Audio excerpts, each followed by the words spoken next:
안녕하세요. 지금 AI 시대를 이끄는 거인들이 정말 치열한 전략 싸움을 벌이고 있거든요. 과연 이 싸움에서 누가 이기고 우리의 미래를 손에 쥐게 될지 오늘 한번 제대로 파헤쳐 보겠습니다. 그래서 오늘 우리가 던져야 할 가장 중요한 질문, 바로 이거예요. 이 엄청난 변화의 한가운데서 과연 누가 미래의 주인이 될까요? 말 그대로 지금 우리는 AI 골드러시라고 불리는 새로운 산업혁명의 진짜 한복판에 서 있는 겁니다.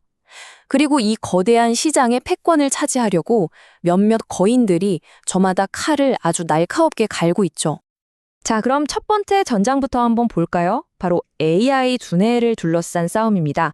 누가 더 똑똑하고 더 강력한 AI를 만드느냐, 이걸 두고 구글하고 마이크로소프트가 제대로 맞붙은 거죠. 이 두 거인의 전략, 이게 아주 명확하게 갈려요.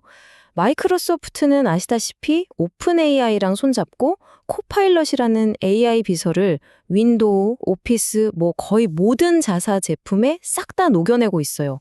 반면에 구글은 자기들이 직접 만든 제미나이라는 모델을 검색이나 안드로이드 같은 핵심 서비스의 심장부에 그냥 바로 이식해버리는 그런 정면 승부를 택했죠.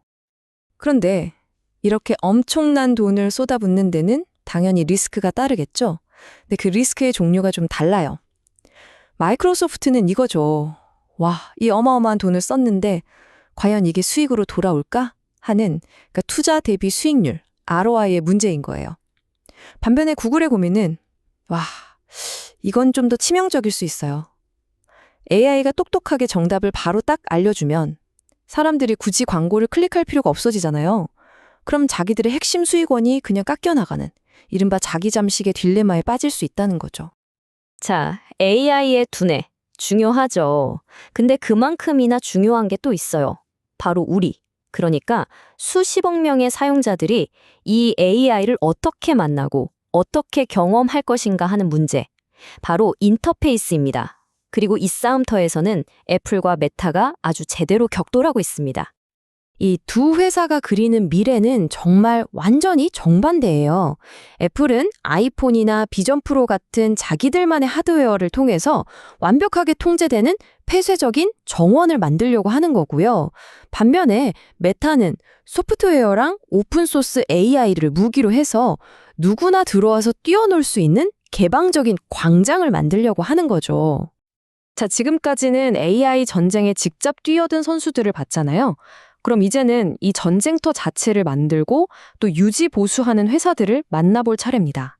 사람들이 흔히 말하는 AI 골드러시의 배광공들이라고 할 수 있죠. 이 한 문장이 이들의 역할을 정말 정확하게 꿰뚫고 있어요. 이들은 골드러시 시대에 청바지랑 곡괭이를 파는 사람들이다.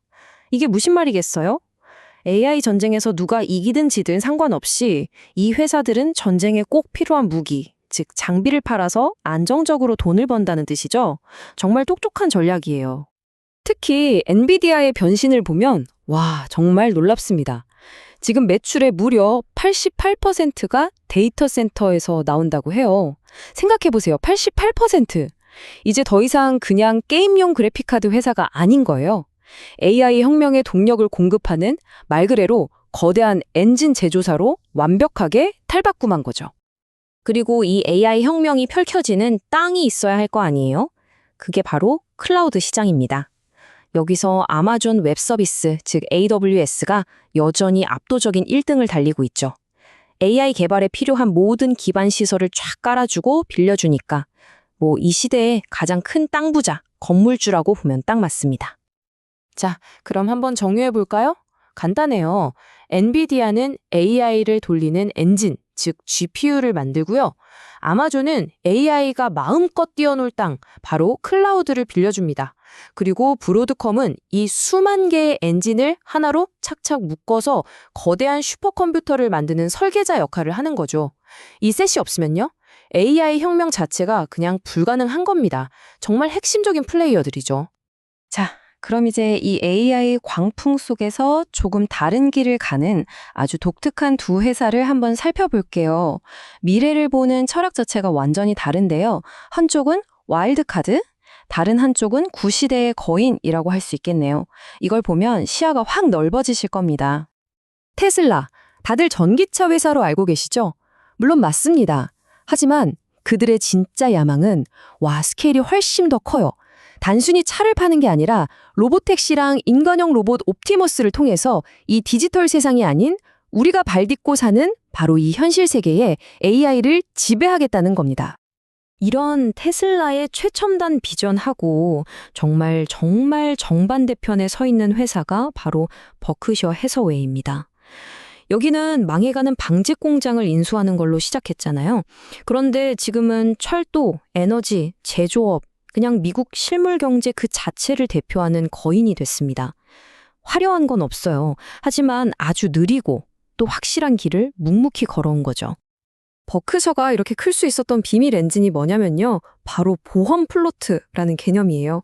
이게 진짜 간단하면서도 천재적이에요. 생각해보세요. 보험료는 먼저 받죠? 근데 보험금은 나중에 사고가 나야 지급하잖아요. 그 사이에 회사에 쌓여있는 이 막대한 현금, 이걸 플로트라고 부르는 겁니다. 거의 공짜나 다름없는 이 돈을 가지고 계속해서 다른 알짜 기업들을 사들인 거예요. AI의 미래 가치에 모든 걸 거는 것과는 완전히 180도 다른 접근법이죠. 자, 지금까지 정말 각양각색의 거인들이 어떤 전략을 가지고 있는지 쭉 살펴봤습니다. 이야기를 듣다 보면 이런 질문이 자연스럽게 떠오르실 거예요. 그렇다면 당신은 어떤 미래에 베팅하시겠습니까? 이 거인들의 핵심 베팅을 딱 정리하면 이렇습니다. 먼저 AI 두뇌에 패권을 두고 싸우는 구글과 마이크로소프트가 있고요. 사용자 경험을 누가 장악할 거냐를 두고 싸우는 애플과 메타가 있죠. 그리고 AI 혁명에 없어서는 안 될 필수 장비를 공급하는 인프라 3인방도 있고요. 여기에 더해서 완전히 다른 그림을 그리는 테슬라. 그리고 이 모든 기술 경쟁 속에서도 묵묵히 실물 경제의 가치를 지키는 버크셔 해서웨이까지 정말 다양한 선택지가 있는 셈이죠. 앞으로의 10년, 어쩌면 그 이상은 바로 지금 이 거인들이 그리는 청사진에 따라서 만들어질 겁니다. 자, 여러분은 이 중에서 어떤 청사진에 가장 마음이 끌리시나요?